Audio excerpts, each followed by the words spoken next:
And it's not just large retail giants that are being hit by shoplifters. Scripps News' Maritza Giorgio has how a shoplifting frenzy is impacting small businesses and your wallet. It's a problem the National Retail Federation says is hitting every single state, and they say it's going to impact how you shop. As Portland wakes up, downtown store owners like Stephen Lynn prepare to welcome shoppers. But opening the store looks a lot different than it did a few years ago. We didn't have gates on the entryway.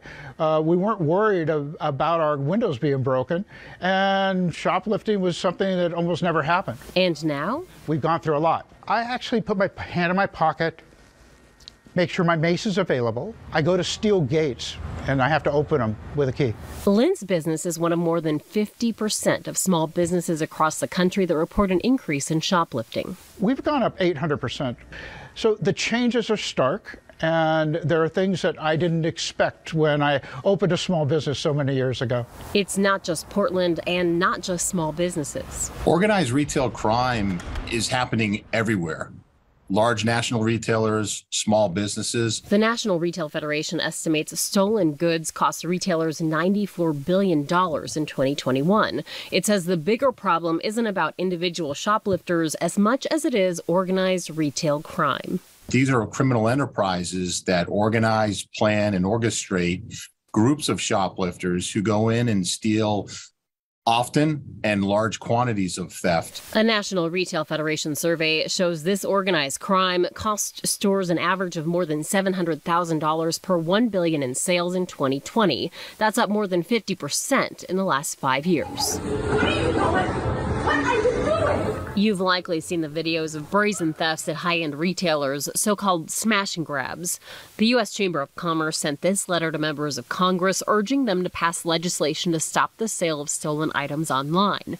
The letter says 25% of small businesses report raising prices because of shoplifting. And it's not just the sting of retail losses businesses feel. We've had 3 major windows broken out with rocks, with grabbing product out through the windows. Each of my windows is a little over $4,500 to replace. There's also the cost of extra security measures in the form of gates, staff, cameras. Some larger retailers are locking up everyday items like coffee, deodorant, even socks. What's going to happen is that we're going to end up having more barriers to make shopping entertaining.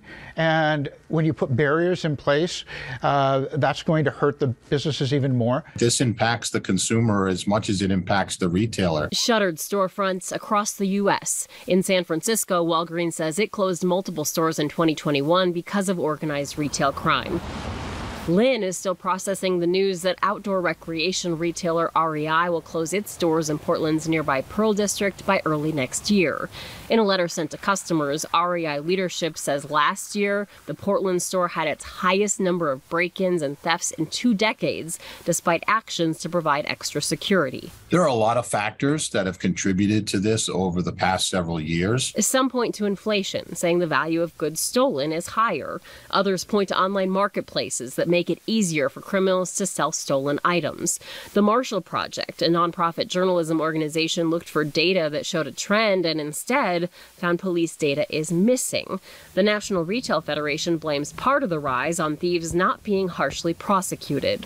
Oregon lawmakers are now considering a pair of bills to combat the problem, one that would set aside $5 million to help pay for more law enforcement. The other would up the penalties for anyone convicted of organized retail theft.